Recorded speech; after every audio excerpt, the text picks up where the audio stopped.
नमस्कार, मैं हूं साक्षी ममगाई। दुर्भाग्य की बात है, जिसकी माटी उसकी लाठी वाला फॉर्मूला उत्तराखंड में लागू नहीं होता, क्योंकि राज्य में जब पहाड़ के पहाड़ बिकने लगे तो अधिकतर लोग अधीनता की आंच में सिकने लगे।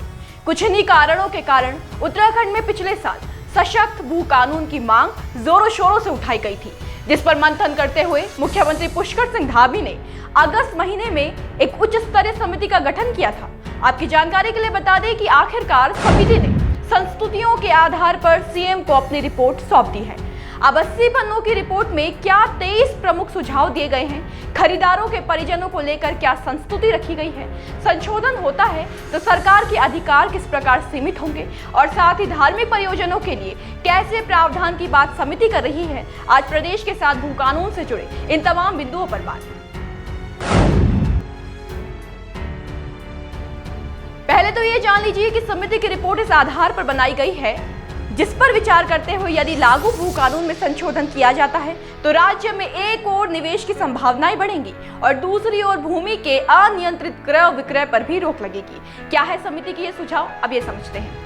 समिति का मानना है कि क्योंकि कृषि या फिर औद्योगिक प्रयोजन के नाम पर ली गई भूमि का इस्तेमाल रिजॉर्ट या निजी बंगला बनाकर किया जाता है, इसलिए पहले तो जिलाधिकारी के स्थान पर कृषि भूमि क्रय करने देने की अनुमति का अधिकार शासन के पास होना चाहिए। साथ ही सूक्ष्म, लघु एवं मध्यम श्रेणी के उद्योगों के लिए भी हिमाचल प्रदेश की तरह अनुमतियां शासन स्तर से लेनी होंगी और वो भी न्यूनतम भूमि की आवश्यकता के आधार पर। देखिए, यहाँ पर गौर कीजिए कि क्योंकि उत्तराखंड में हिमाचल प्रदेश की तर्ज पर सशक्त भू कानून की मांग उठी थी, इसलिए समिति ने संस्तुति में पड़ोसी राज्य को उदाहरण बनाते हुए कहा है कि पर्वतीय एवं मैदानी क्षेत्र में औद्योगिक परियोजनों, आयुष, शिक्षा, स्वास्थ्य एवं चिकित्सा शिक्षा आदि के लिए जो 12.05 एकड़ से ज्यादा भूमि दी जाती है, उसे न्यूनतम भूमि आवश्यकता के आधार पर दिया जाना चाहिए। ठीक, अब आगे बढ़ते हैं। समिति का सुझाव है कि केवल बड़े उद्योगों के अतिरिक्त 4-5 सितारा होटल या फिर multi speciality hospital, vocational professional institute आदि को भी एसेंशियली सर्टिफिकेट यानी आवश्यकता के मुताबिक भूमि दिया जाना ठीक रहेगा। अच्छा, इसके अलावा भूमि खरीदने वालों के परिजनों को लेकर भी संस्तुतियां दी गई हैं।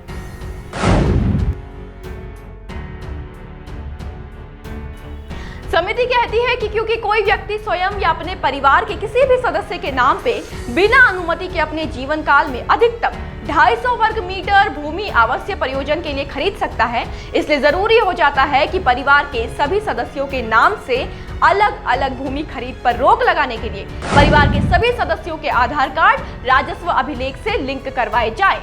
फिर समिति का सुझाव ये भी है कि पर्वतीय क्षेत्र में भूमिहीन को ठीक से परिभाषित किया जाए, जिसके तहत पर्वतीय क्षेत्र में न्यूनतम 5 नाली एवं मैदानी क्षेत्र में 0.5 एकड़ न्यूनतम भूमि मानक रखा जाए। इसके अलावा सरकारी विभाग भी ध्यान दे और अनिवार्य तौर पर खाली पड़ी भूमि पर साइन बोर्ड लगाए और प्राथमिकता के आधार पर सिडकुल या औद्योगिक स्थानों में खाली पड़े औद्योगिक प्लॉट्स, बंद पड़ी फैक्ट्रियों की भूमि का आवंटन औद्योगिक प्रयोजन हेतु किया जाए।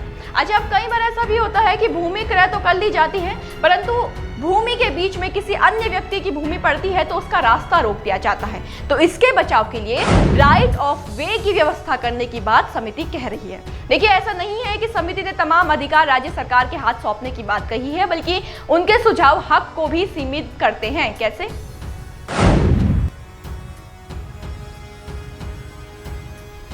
ऐसा इसलिए कह रहे हैं क्योंकि अब तक भूमि क्रय करने के पश्चात भूमि का सदुपयोग करने के लिए 2 वर्ष की अवधि निर्धारित है और राज्य सरकार को अपने विवेक के अनुसार इसे बढ़ाने का अधिकार दिया गया है। लेकिन समिति कह रही है कि इसमें संशोधन कर विशेष परिस्थितियों में यह अवधि 3 वर्ष से अधिक नहीं होनी चाहिए। साथ ही भूमि क्रय की अनुमतियों को जनपद एवं शासन स्तर पर नियमित अंकन करना चाहिए और इन दस्तावेजों का रख रखाव भी किया जाए। समिति सख्त कानूनों की बात कर रही है और इसलिए ये तक सुझाती है कि नदी नालों, वन क्षेत्रों, चारागाहों, सार्वजनिक भूमि आदि पर अतिक्रमण कर अवैध कब्जे बनाने वालों के विरुद्ध तो कठोर दंड का प्रावधान होना ही चाहिए, साथ ही संबंधित विभागों के अधिकारियों के विरुद्ध भी कार्रवाई का प्रावधान होना चाहिए। समिति के मुताबिक भूमि जिस परियोजना के लिए क्रय की गई है उसका उल्लंघन रोकने के लिए एक जिला या मंडल या फिर शासन स्तर पर एक टास्क फोर्स बनाई जाए ताकि ऐसी भूमि को राज्य सरकार में निहित किया जा सके। कमेटी ये भी मानती है कि राज्य में भूमि व्यवस्था को लेकर जब भी कोई नया अधिनियम या नीति बने उसमें पहले राज्य हितबद्ध पक्षकारों और जनता के सुझाव को प्राथमिकता दी जाए। रोजगार को लेकर भी कमेटी ने सुझाव रखे हैं, वो भी जान लेते हैं।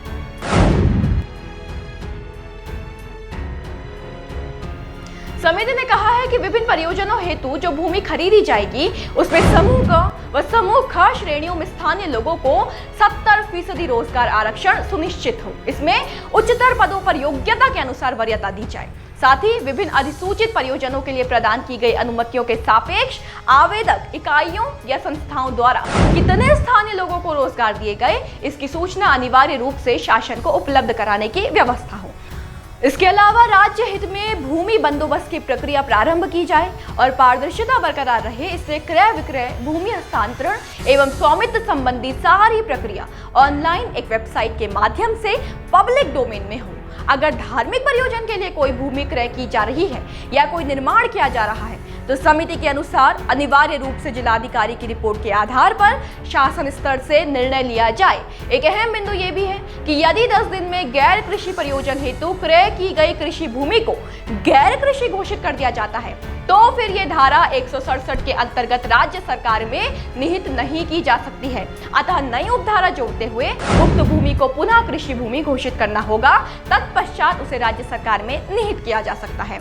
तो ये वो सुझाव थे जिन्हें वरीयता के साथ रिपोर्ट में जगह मिली है। देखिए, कहा जाता रहा है कि झोल वाले मूल ने उत्तराखंड के भूगोल को बिगाड़ दिया। देवभूमि पधारे आगंतुक जमीनें बुक करके मालिक बन गए और फिर स्थानीय लोग विकास में वृद्धि के स्थान पर संस्कृति तक से विमुख होने लगे।